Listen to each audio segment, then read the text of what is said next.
Hello बच्चों, कैसे हैं आप लोग। चलिए हम लोग ये 5वां वीडियो जो आधारित है करंट इलेक्ट्रिसिटी के चैप्टर के टॉपिक से ही, जिसका नाम है ओम्स लॉ। बच्चों, मैं आपका ध्यान उस 4 वीडियो पे डालना चाहूंगा जो मैं आपको पढ़ा चुका हूं। बच्चों, मैंने आपको क्या क्या सिखाया करंट इलेक्ट्रिसिटी चैप्टर से रिलेटेड। मैंने आपको पहले वीडियो में बताया कि करंट के बेसिक कॉन्सेप्ट क्या है, करंट के डायरेक्शन किस तरह से हम लोग लेते हैं, करंट कितने तरह के होते हैं, ये हम लोगों ने पढ़ा। उसके बाद हम लोगों ने टाइप्स ऑफ करंट से रिलेटेड कुछ न्यूमेरिकल भी किए। इसके बाद हम आपको सिखाए कि करंट डेंसिटी क्या होता है। ठीक है, करंट डेंसिटी से रिलेटेड न्यूमेरिकल उसके कुछ केसेस हम लोगों ने समाप्त किया। बच्चों, आज हम लोग अपने 5वां वीडियो में सीखेंगे कि ओम्स लॉ क्या है, वो किस कंडीशन के लिए वैलिड है। हालांकि बच्चों, ये टॉपिक है बिल्कुल कंफ्यूजिंग है। अगर आप ज्यादा सीखेंगे तो आपको पता चलेगा कंफ्यूजिंग है, मगर 10th लेवल पे जब आप पढ़ते थे तो आपको कोई कंफ्यूजन नजर नहीं आता था, मगर अब आपको आएगा, क्योंकि हम उसी टॉपिक को इलाबरेट करके क्लास 12 के लिए सिखाने जा रहे हैं। आपसे रिक्वेस्ट है कि आप कंसंट्रेशन के साथ ध्यान से इसको समझें, फिर आप फेयर करें और घर में अच्छे से मेहनत करें ताकि आपका फिजिक्स और भी बेहतर हो सके। आइए, मैं पूरी कोशिश करूंगा कि आपको कहीं कंफ्यूजन ना हो। कुछ चीज जो इलेक्ट्रोस्टैट से रिलेटेड भी अगर आएगी तो मैं आपको बता करके ही आगे बढ़ूंगा, जितनी आपको अभी के लिए जरूरत हो। ठीक है, आइए स्टार्ट करते हैं ओम्स लॉ। एक साइंटिस्ट थे जिनका नाम था जॉर्ज साइमन ओम। उनके बारे में कहा जाता है दोस्तों कि वो रेगुलर लैब में एक्सपेरिमेंट किया करते थे। उनका मैक्सिमम टाइम जो है एक्सपेरिमेंट करने में ही बीत जाता था लैब में। तो उन्होंने ऐसे एक्सपेरिमेंट करते करते एक दिन उनके दिमाग की बत्ती जल गई। उन्होंने कुछ फैक्ट एनालाइज किया। वो फैक्ट क्या थे वो मैं आपको एग्जाम्पल के द्वारा आसान भाषा में समझाऊंगा क्या था वो फैक्ट। ठीक है, आइए। तो जॉर्ज साइमन ओम ने क्या एक्सपेरिमेंट किया और क्या कंक्लूजन उन्होंने फाइंड आउट किया वो मैं आपके सामने रखता हूं। Ohm's law. तो देखो क्या हो रहा है। कंडक्टर का नाम आप लोगों ने सुना होगा कि कोई मटेरियल जो है वो 3 तरह का होता है, कंडक्टर, सेमीकंडक्टर, इंसुलेटर। अब हम लोग के साइंटिस्ट जो है वर्क कर रहे हैं सुपर कंडक्टर पे, जो पॉसिबल नहीं हो पा रहा है, क्योंकि जब आप ग्रेजुएशन करेंगे तो आप लो टेम्परेचर पे फिजिक्स पढ़ेंगे, जिसको बोलते हैं क्रायोजेनिक्स। ठीक है, ये सारी बातें पर हम लोग ध्यान नहीं देते हुए हम लोग कंडक्टर समझते हैं। कंडक्टर एक ऐसा मटेरियल है जिसकी कंडक्टिविटी हाई होती है, रेसिस्टिविटी लो होती है, और जिसके अंदर लार्ज अमाउंट में फ्री इलेक्ट्रॉन्स होते हैं। वो रैंडमली जिगजैग पाथ पर मूव करते हैं। ठीक है, या फिर कह सकते हैं इलेक्ट्रॉन होते हैं ऐसे कुछ इलेक्ट्रॉन जो न्यूक्लियस से लूजली बॉन्ड होते हैं या फिर फ्री होते हैं। ठीक है, आइए, जैसे जितने भी मेटल्स हैं सारे कंडक्टर हैं। आपको समझने में अब दिक्कत नहीं हुआ कंडक्टर। जब भी बोले कंडक्टर आप किसी मेटल के का एग्जाम्पल दिमाग में रखिएगा। आइए, तो एक कंडक्टर लिया गया,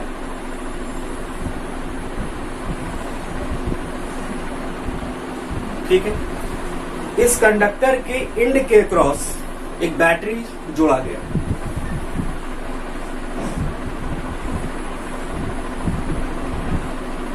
एक बैटरी जोड़ा गया, ठीक है। अब जैसा कि आप पिछले वीडियो में आपको मैंने बताया, आपने पढ़ा होगा, ये जो बड़ा वाला लाइन होता है वो हाई पोटेंशियल पर होता है और ये जो छोटा वाला लाइन होता है वो लो पोटेंशियल पर होता है।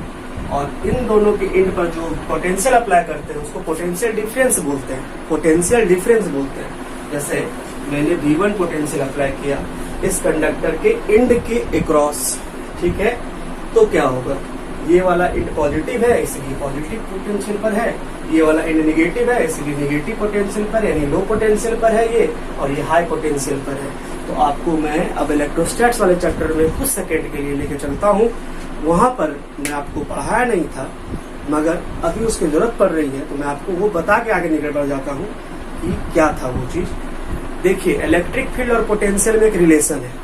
अगर आप पोटेंशियल बढ़ाएंगे तो इलेक्ट्रिक फील्ड बढ़ेगा, अगर आप पोटेंशियल घटाएंगे तो इलेक्ट्रिक फील्ड घटेगा। इससे आप एक बात का तो अनुमान लगा पा रहे हैं कि इलेक्ट्रिक फील्ड और पोटेंशियल जो है एक दूसरे के डायरेक्टली प्रोपोर्शनल होता है। ठीक है, ये आपको दिमाग में बैठाना है। बैठ गया दिमाग में? आगे बढ़ते हैं। देखिए, अब इलेक्ट्रिक फील्ड का डायरेक्शन पोटेंशियल अप्लाई किए तो कौन सा फील्ड सेटअप करेगा? इलेक्ट्रिक फील्ड सेटअप करेगा। और इलेक्ट्रिक फील्ड हमेशा हाई पोटेंशियल से लो पोटेंशियल की तरफ ही डायरेक्टेड होगा। या फिर आप इलेक्ट्रोस्टैट्स में, मैंने आपको क्लास में बताया था, लॉकडाउन से पहले जो इलेक्ट्रोस्टैट्स पढ़ रहे थे उसमें आपको क्लास में बताया था कि इलेक्ट्रिक फील्ड का डायरेक्शन हमेशा पॉजिटिव से नेगेटिव की तरफ होता है। इसीलिए हम लोग पॉजिटिव से नेगेटिव की तरफ इलेक्ट्रिक फील्ड इवन ले रहे हैं, जो आपको यहाँ पर दिख रहा होगा। इवन इलेक्ट्रिक फील्ड पॉजिटिव से नेगेटिव या फिर हाई पोटेंशियल से लो पोटेंशियल की तरफ इलेक्ट्रिक फील्ड सेटअप करता है। ठीक है, अब आपको मैंने बताया था शुरुआत में, कंडक्टर के अंदर लार्ज अमाउंट में फ्री इलेक्ट्रॉन्स होते हैं, तो हम बहुत सारे इलेक्ट्रॉन्स होते हैं, बट हम एक इलेक्ट्रॉन की कहानी को समझेंगे तो वही कहानी सारे इलेक्ट्रॉन के साथ रिपीट हो रहा होगा। देखिए क्या हो रहा है। तो अगर हम एक इलेक्ट्रॉन की बात करें तो इलेक्ट्रिक फील्ड के प्रेजेंस में इलेक्ट्रॉन इलेक्ट्रिक फील्ड के अपोजिट जो है वो मूव करता है कुछ वेलोसिटी के साथ। यहाँ बच्चों एक वर्ड यूज करो, कुछ वेलोसिटी के साथ। कुछ वेलोसिटी का नाम अगर आपको याद रखना हो तो आप बोलेंगे ड्रिफ्ट वेलोसिटी। ये ड्रिफ्ट वेलोसिटी जो है वो करंट इलेक्ट्रिसिटी का ही है, जो मैं नेक्स्ट वीडियो, छठे वीडियो में मैं डिस्कस करूंगा। वो टॉपिक हम लोग का होगा ड्रिफ्ट वेलोसिटी। तो हम लोग अभी फिलहाल यहाँ लिख देते हैं आपको याद रखने के लिए, drift, DRIFT, drift velocity, drift velocity. इसको हम लोग सिंबल देते हैं VD का। ठीक है, तो क्या मैंने बोला आपको बच्चों, अभी मैंने आपको सिखाया। अगर आप देख पा रहे हैं तो देखिए, कंडक्टर के एंड के क्रॉस एक पोटेंशियल डिफरेंस अप्लाई किया गया। V1 पोटेंशियल डिफरेंस है। V1 क्या है? V1 है पोटेंशियल डिफरेंस, पोटेंशियल डिफरेंस है। ठीक है बच्चों, देख पा रहे हैं ना, साफ साफ पोटेंशियल डिफरेंस है। जैसे ही पोटेंशियल डिफरेंस अप्लाई करेंगे तो इलेक्ट्रिक फील्ड सेटअप करेगा। इलेक्ट्रिक फील्ड हमेशा पॉजिटिव से नेगेटिव की तरफ सेटअप करता है। तो इलेक्ट्रॉन जो है इलेक्ट्रिक फील्ड के अपोजिट डायरेक्शन में ड्रिफ्ट करेगा। ड्रिफ्ट का मतलब सरकना होता है। जैसे अब चलना और सरकना में फर्क है। ये चल रहा है और ऐसे गिर गया, ऐसे हो गया तो स्लिप सरक रहा है। ठीक है, तो इलेक्ट्रॉन उसके अपोजिट डायरेक्शन में ड्रिफ्ट करेगा, जिसको हम लोग दिए नाम VD। ठीक है, तो दिक्कत, अगर हम एक पर्टिकुलर एरिया मान लें, यहाँ पर एरिया ऑफ क्रॉस सेक्शन मान लें, इस particular area of cross section per unit time में जो इलेक्ट्रॉन क्रॉस करते हैं उसी के रेट को हम लोग करंट बोलते हैं। तो इलेक्ट्रॉन अगर इस तरफ जा रहा है, ऐसे जा रहा है इलेक्ट्रॉन, ऐसे जा रहा है इलेक्ट्रॉन, ऐसे जा रहा है, तो करंट बिल्कुल उसके अपोजिट बहेगी। वो करंट होगी I1। ठीक है, ये एकदम क्लियर हो गया। एग्जाम्पल ये हो गया हम लोगों का 1। ठीक, अब एग्जाम्पल 2 की तरफ आते हैं। हम लोगों ने सेम मेटल, सेम लेंथ को हम लोग फिर बैटरी से जोड़ करके देखते हैं। इस बार हम लोग सेम उसी कंडक्टर को ले लिए हैं जो कंडक्टर हम लोगों ने पहले लिया था। जो कंडक्टर हम लोगों ने पहले लिया था उसी कंडक्टर को ले लिया गया।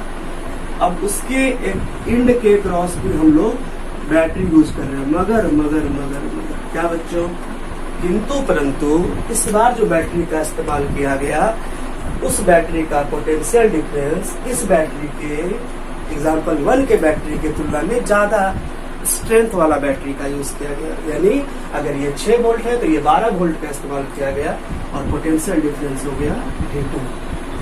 जैसा कि फिर से वही बात, ये बड़ा वाला लाइन हाई पोटेंशियल यानी पॉजिटिव, छोटा वाला लाइन हाई लो पोटेंशियल यानी निगेटिव, यानी ये वाला एंड हो जाएगा पॉजिटिव और ये वाला एंड हो जाएगा निगेटिव।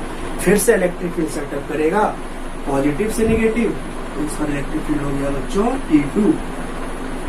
ठीक है ना। अब हम लोग जैसा कि जानते हैं, शुरुआत में मैंने बताया, कंडक्टर के अंदर लार्ज अमाउंट में फ्री इलेक्ट्रॉन्स होते हैं। वो इलेक्ट्रॉन इलेक्ट्रिक फील्ड के अपोजिट डायरेक्शन में ड्रिफ्ट करते हैं, वेलोसिटी VD।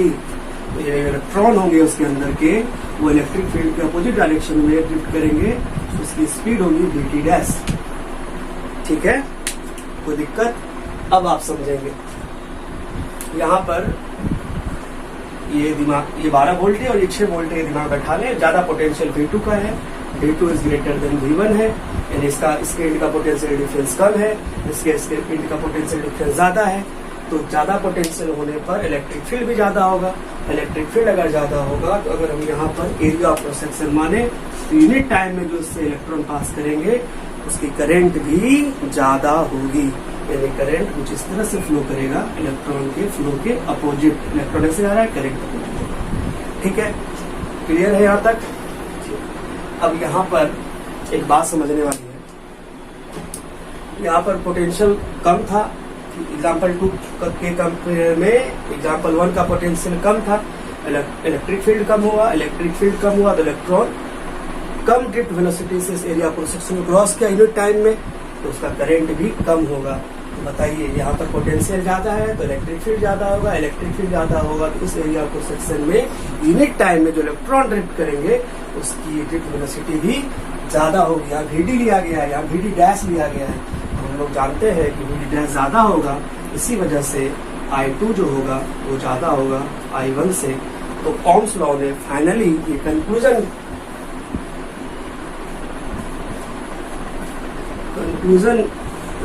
ले लिया कि V directly proportional to I या फिर और I प्रोपोर्शनल टू V। ठीक है बच्चों, अब हम इन दोनों के थोड़ा सा कंफ्यूजन है उसके बारे में बात करते हैं। आप लोग ऐसे लिखते होंगे, ऐसे तो नहीं लिखते होंगे, तो वैसे भी लिख सकते हैं, ऐसे भी लिख सकते हैं। इस पर मैं थोड़ा सा आपका ध्यान दिलाना चाहूंगा। उससे पहले वीडियो को पॉज करके अब इसको नोट करते हैं। चलिए अब हम लोग ओम्स लॉ का स्टेटमेंट देखते हैं, क्या स्टेटमेंट उन्होंने दिया। पहले हम लिख देते हैं फिर समझाते हैं।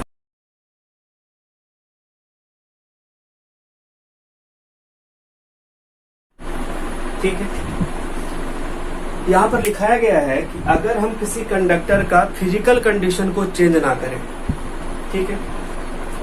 फिजिकल कंडीशन का मतलब क्या होता है बच्चों? फिजिकल कंडीशन का मतलब होता है, फिजिकल कंडीशन का मतलब होता है दो चीज, मैकेनिकल स्ट्रेन और टेम्परेचर।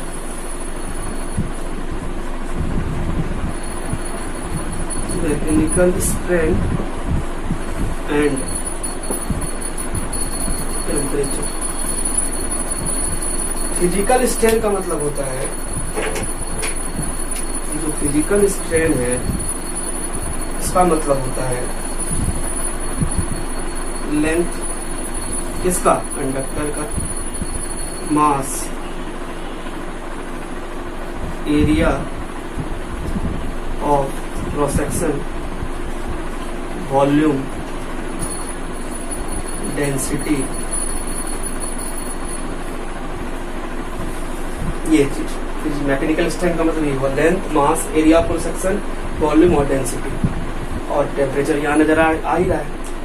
अगर ये तमाम प्रॉपर्टी को हम कांस्टेंट कर दें किसी पर्टिकुलर सिचुएशन के लिए, अब हम उस कंडक्टर के इंड के क्रॉस जो पोटेंशियल अप्लाई करेंगे, वो पोटेंशियल उससे पास होने वाले करंट के डायरेक्टली प्रोपोर्शनल होगा। यानी करंट बढ़ाएंगे, पोटेंशियल डिफरेंस बढ़ेगा, करंट घटाएंगे, पोटेंशियल डिफरेंस घटेगा। ठीक है बच्चों, या फिर I प्रोपोर्शनल टू V बोल सकते हैं। तो इसको आप नोट करें। चलिए बच्चों, फिजिकल कंडीशन का मतलब समझ में आ गया? ठीक है। ओम्स लॉ अब क्या कहा वो सुनिए। ओम्स लॉ क्या कहा? ओम्स लॉ कहा कि अगर आप कोई कंडक्टर लेते हैं, ठीक है, उस कंडक्टर के इंड के क्रॉस अगर आप पोटेंशियल अप्लाई करते हैं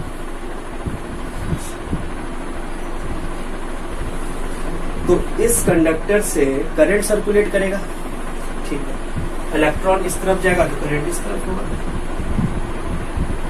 तो कहा गया कि इससे पास होने वाला करंट इस पोटेंशियल के डायरेक्टली प्रोपोर्शनल होगा। यानी I is directly proportional to V। ठीक है। प्रोपोर्शनलिटी के साइन को इक्वलिटी के साइन में कन्वर्ट करने के लिए कोई कांस्टेंट राइट साइड मल्टीप्लाई करते हैं, तो I बराबर के भी, वेयर के इज कांस्टेंट।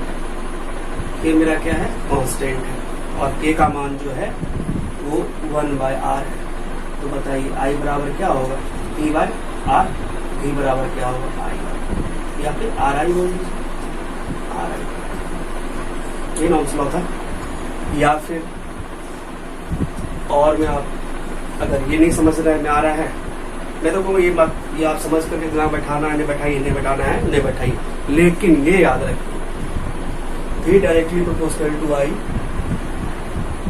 प्रोपोर्शनल के साइन को इक्वलिटी के साइन में कन्वर्ट करने के लिए एक अदर कांस्टेंट मल्टीप्लाई करते हैं, तो V बराबर RI होगा, वेयर R इज कांस्टेंट। इस R को नाम दिया गया रेसिस्टेंस का। रेसिस्टेंस जो है ना वो दुश्मन है करंट का, रेसिस्टेंस ऑफ अ कंडक्टर, उस कंडक्टर का वो रेसिस्टेंस है, ठीक है। यही चीज हम लोग, तो आप ऐसे थोड़ा सा एक का मान में क्या रखना होगा, ऐसे आप सीधा याद रख सकते हैं, पर है दोनों एक ही चीज, ठीक है। हम तो कहेंगे वो माया में मत फंसिए, सच्चाई पे आते हैं, यही आपको ध्यान रखना है, ठीक है। ये आपको 10th में पढ़ा हुआ है, इसलिए याद रखने में दिक्कत नहीं होगी। V proportional to I, V बराबर RI, वो R कांस्टेंट हुआ, इस R का नाम है रेजिस्टेंस ऑफ अ कंडक्टर। ये था मेरा ओम्स लॉ। ओम्स लॉ ने कहा कि कंडक्टर दो तरह के होते हैं, कंडक्टर दो तरह के होते हैं, एक होता है ओमिक कंडक्टर, एक होता है नॉन ओमिक कंडक्टर, ठीक। वैसा सब्सटेंस जो ओम्स लॉ को ओबे करे वो ओमिक कंडक्टर होगा, और वैसा सब्सटेंस जो ओम्स लॉ को ओबे ना करे वो नॉन ओमिक कंडक्टर होगा। इस कंडक्टर का लेंथ चेंज नहीं होना चाहिए, इस कंडक्टर का मास चेंज नहीं होना चाहिए, इस कंडक्टर का एरिया चेंज नहीं होना चाहिए, इस कंडक्टर का वॉल्यूम चेंज नहीं होना चाहिए, इस कंडक्टर का डेंसिटी चेंज नहीं होना चाहिए, और इस कंडक्टर का टेम्परेचर भी चेंज नहीं होना चाहिए। तो इस कंडक्टर की एंड पे क्रॉस जो पोटेंशियल अप्लाई करेंगे वो पोटेंशियल इससे पास होने वाले करंट के डायरेक्टली प्रोपोर्शनल होगा।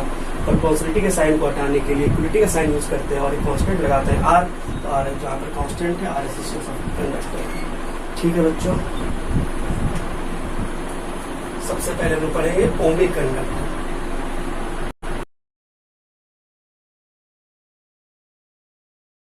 ठीक है, V बराबर RI,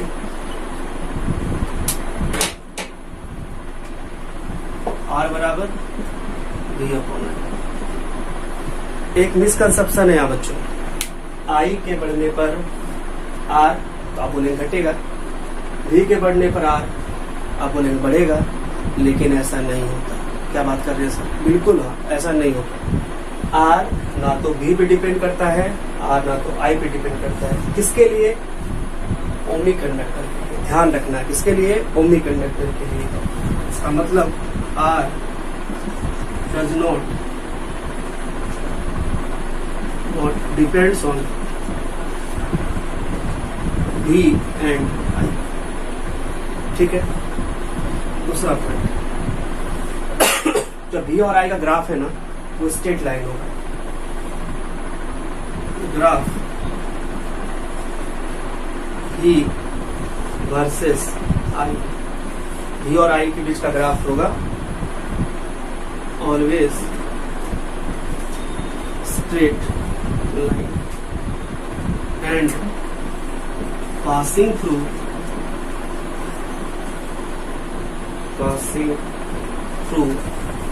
द ऑरिजिन। कहां से पास करेगा बच्चों? ऑरिजिन से पास करेगा, ठीक है। इसके बारे में आगे बात करते हैं। यानी ग्राफ अगर V I का देखेंगे आप तो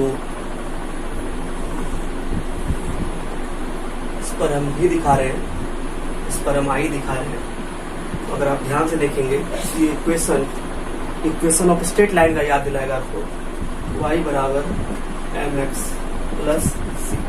कंपेयर करिए, y एक्सिस पर क्या है v, तो y एक्सिस पर v प्लॉट किया गया। m मीन्स स्लोप, इस ग्राफ का जो स्लोप है, इस ग्राफ का जो स्लोप है वो क्या दे रहा है r, और स्लोप को आप किससे लिखते हैं tan थीटा से। इसका ग्राफ जो है हमेशा कैसा होगा, स्ट्रेट लाइन होगा, ठीक है। और इस ग्राफ का slope of vi graph gives resistance क्या देगा, r देगा। यानी अगर आप इस ग्राफ से ये थीटा मानेंगे, अगर आप tan थीटा निकाल लेंगे तो वो r देगा। यहाँ पर एक कंफ्यूजन है, मगर मेरे पढ़ाने के बाद कंफ्यूजन नहीं होगा, क्योंकि आप ये मत रटो एक्स वाई, कुछ मत रटिए, आप रटिए कि थीटा जो है वो आई के साथ लेना है, थीटा इसके साथ विथ आई एक्सिस, ये ध्यान रखिए तो आपसे कहीं गलती नहीं होगा।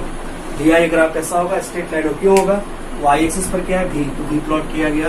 एक्स पे क्या है, एक्स पे क्या है आई है, देखिए एक्स पे क्या है आई है, एक्स पे आई है, आई प्लॉट किया गया। एम स्लोप होता था, स्लोप मीन्स क्या, tan थीटा, tan थीटा क्या देगा r देता है, देखिए इधर r। c का मान पर्टिकुलर वैल्यू क्या है, c का मान पर्टिकुलर वैल्यू 0 है। जब भी c का मान 0 होता है ग्राफ कहाँ से पास करता है, ग्राफ ऑरिजिन से पास करता है। स्ट्रेट लाइन में मैथमेटिकल टूल्स पुराना पाप, उसमें मैंने आपको बताया कि ग्राफ हमेशा स्ट्रेट लाइन से पास कर रहा है, ठीक है। और एक बात बता देता हूँ, तो लगे हाथ, एरिया ऑफ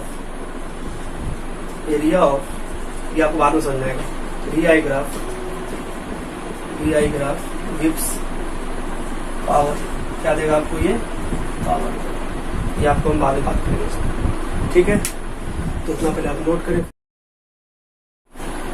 तो बच्चों कोई फास्ट क्लास तो नहीं चल रहा है ना, आराम समझ में आपको आ रहा होगा, धीरे धीरे समझा रहे हैं, उम्मीद करते हैं कोई दिक्कत नहीं हो रहा होगा। चलिए आगे बढ़ते हैं और एक न्यूमेरिकल करते हैं इससे, जो आपके बोर्ड एग्जाम में आया हुआ है, ठीक है। आइए देखिए एक एग्जाम्पल करते हैं इससे। देखिए ये ग्राफ है v और i के बीच का, आपको दो स्ट्रेट लाइन दिया हुआ है,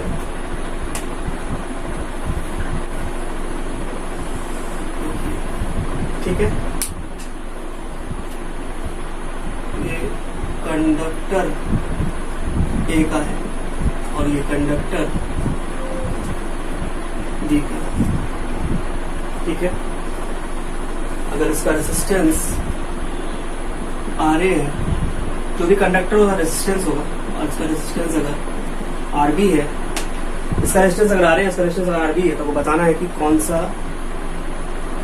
ज्यादा है। और ये एंगल है, ये जो एंगल है, ये एंगल है θ1, और ये जो एंगल है, ठीक है। बताइए विच रेसिस्टेंस हैव ग्रेटर वैल्यू। तो देखिए क्या बताया, तो डी आई का ग्राफ है, हाँ है, कंडक्टर है, ओमी कंडक्टर है, वेरी गुड। तो उसका ग्राफ स्ट्रेट लाइन जा रहा है, इसका मतलब ओमी कंडक्टर का ही क्वेश्चन है, ठीक है। नॉन ओमी का आपको पढ़ना ही नहीं है फिलहाल, सेमी कंडक्टर पढ़ेंगे, आखिरी चैप्टर है, उस पर हम लोग जब बात करेंगे थोड़ा बहुत बात कर लेंगे उस पर। तो ये कंडक्टर है, कंडक्टर भी, ठीक है। आर इसका एंगल कितना है, θ1, इसका एंगल कितना है, θ2। दो बात का ध्यान रखिए, सवाल बन जाएगा। डी आई ग्राफ कैसा होना चाहिए, स्ट्रेट लाइन, कहाँ से पास करना चाहिए, ऑरिजिन से। दूसरा बात कि थीटा हमेशा आई एक्सिस से लेना है। तो बताइए थीटा एक्सिस से लिया गया है, हाँ ठीक है। कौन ज्यादा है, θ1, इससे θ2 से। इसका मतलब वी आई ग्राफ का स्लोप आर देता है ना, चलिए tan θ1, tan लगा दो साइड, θ1 tan θ2 से बड़ा होगा, इसका मतलब θ1 बड़ा है, इसका मतलब r1 ग्रेटर देन, ठीक है। चलिए एग्जांपल और लेते हैं।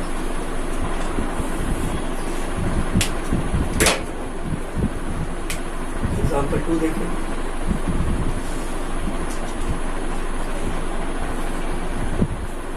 इस पर आई लिया गया, इस पर भी लिया गया, एक ग्राफ ऐसे, एक ग्राफ ऐसे। ये एंगल θ1 और ये एंगल, ठीक है। ये कंडक्टर ए और ये कंडक्टर। तो आपको बताना है इस बार कौन सा ज्यादा होगा। तो क्या बोले, आपको दो बात का ध्यान रखना है कि जब भी ग्राफ स्ट्रेट लाइन होगा कौन सा कंडक्टर होगा, ओमिक कंडक्टर, पहला बात। दूसरा बात कि इस ग्राफ का स्लोप क्या देगा, रेसिस्टेंस देगा। और थीटा किसके साथ लेना है, आई एक्सिस के साथ। यहाँ किसके साथ है, वी एक्सिस के साथ। बस यही लफड़ा यहाँ पे क्लियर कर लीजिए आप एक चीज को। ये वाला एंगल अगर हम ले लें अल्फा 1 और ये वाला एंगल अगर हम ले लें अल्फा 2, तो आप बताइए कि कौन सा एंगल बड़ा लग रहा है। आई एक्सिस के साथ लेना है इसलिए आई वाला मेजरमेंट हो रहा है। तो conductor alpha 2 greater than alpha 1, इसका मतलब tan alpha 2 greater than tan alpha 1, इसका अल्फा 1, इसका मतलब R2 ग्रेटर देन R1। इसका रेजिस्टेंस R2 था, इसका रेजिस्टेंस R1। पुलिस समझ में आ गया, ये आपका आंसर है। ठीक है, यहाँ तक हम लोग बात कर चुके हैं किसके बारे में, ओमिक कंडक्टर के बारे में। और एक लास्ट पॉइंट ओमिक कंडक्टर का, जो भी कंडक्टर E बराबर रो जे को फॉलो करे वही ओमिक कंडक्टर होगा। तो बच्चों मैंने आपको भी बताया कि ओमिक कंडक्टर का नेक्स्ट कंडीशन क्या था। जो भी कंडक्टर, ये आपको हम अगले वीडियो में डिस्कस करेंगे, प्रूफ करेंगे ओमिक कंडक्टर के बारे में। जो E बराबर रो जे को ओबे करे वही ओमिक कंडक्टर होगा। E इलेक्ट्रिक फील्ड है, रो रेजिस्टिविटी है जो हम आगे बात करने वाले हैं अगले वीडियो में, और ये करंट डेंसिटी है जो आप जानते हैं, फेमिलियर है इससे, E बराबर रो जे। अगला पॉइंट, अगर हम एक कंडक्टर लेते हैं, ये वाला पॉजिटिव से कनेक्टेड है या नेगेटिव से कनेक्टेड है, या इसका एक पॉइंट नाम लेते हैं ए और इसका नाम लेते हैं बी। देखिए ए किससे कनेक्टेड है, पॉजिटिव से। ए कनेक्टेड है पॉजिटिव से और बी कनेक्टेड है नेगेटिव से। ठीक है, पोटेंशियल भी है। तो इसके जो इलेक्ट्रॉन है वो इस तरफ जाएंगे, करंट हमेशा इस तरफ आएगा। ठीक है, अगर हम बैटरी के पोलैरिटी को चेंज कर दें, अगर हम सेम कंडक्टर, इसी कंडक्टर को लेकर इसकी पोलैरिटी को बदल दें,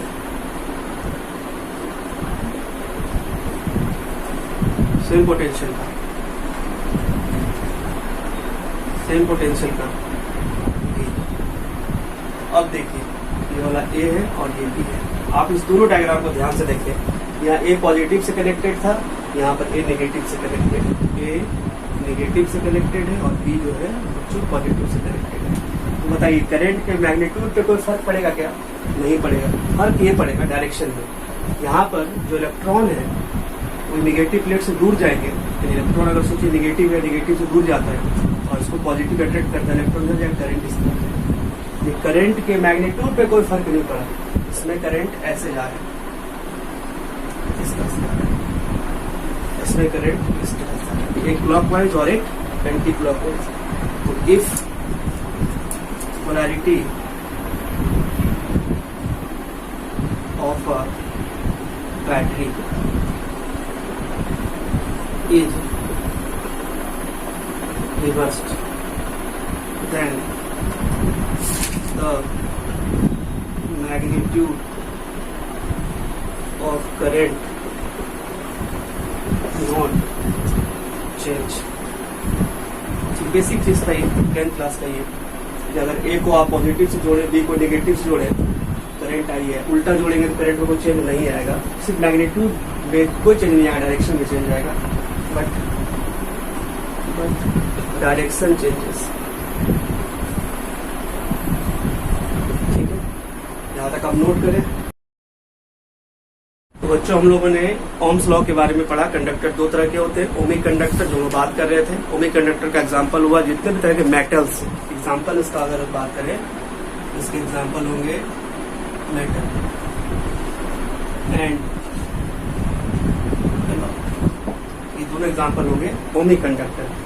तो हम लोग बात करते हैं non ohmic conductor, non ohmic conductor.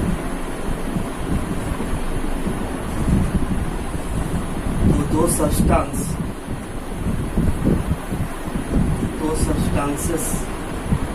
which do not obey Ohm's law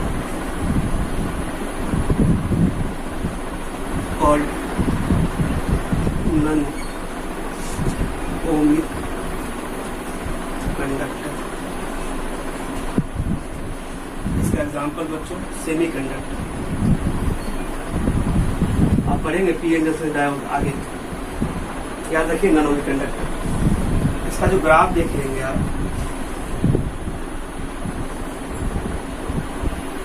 ऐसा ग्राफ होता है इसका,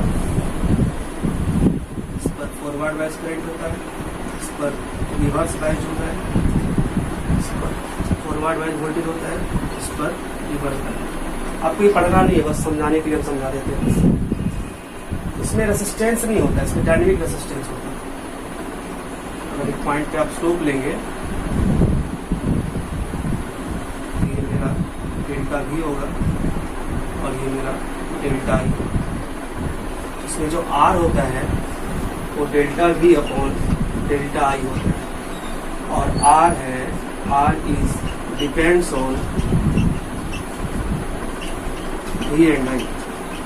R यहाँ पर VI पे डिपेंड करता है, जबकि ओमिक कंडक्टर में R VI पे डिपेंड नहीं करता था। इस R को हम लोग नाम देते हैं डायनेमिक रेसिस्टेंस, डायनेमिक रेसिस्टेंस। अच्छा, ये ग्राफ स्ट्रेट लाइन है, कैसे बना दीजिए आप, नॉन ओमिक कंडक्टर ग्राफ है, कहीं से स्टार्ट कर दीजिए। अगर आप वैसे ही बनाते हैं ग्राफ आप, तभी नॉन ओमिक कंडक्टर ग्राफ कैसे बना, स्ट्रेट लाइन नहीं होना चाहिए, ऑरिजिन से पास नहीं करना चाहिए, ध्यान रखना है। बस ये नॉन ओमिक कंडक्टर ग्राफ है। तो कंडक्टर दो तरह के, नॉन ओमिक और ओमिक। आगे हम लोग रेसिस्टेंस के बारे में बात करेंगे वीडियो में, रेसिस्टेंस क्या होता है और इसे रिलेटेड हम लोग आगे बात करेंगे। ठीक है बच्चों, स्वस्थ रहिए।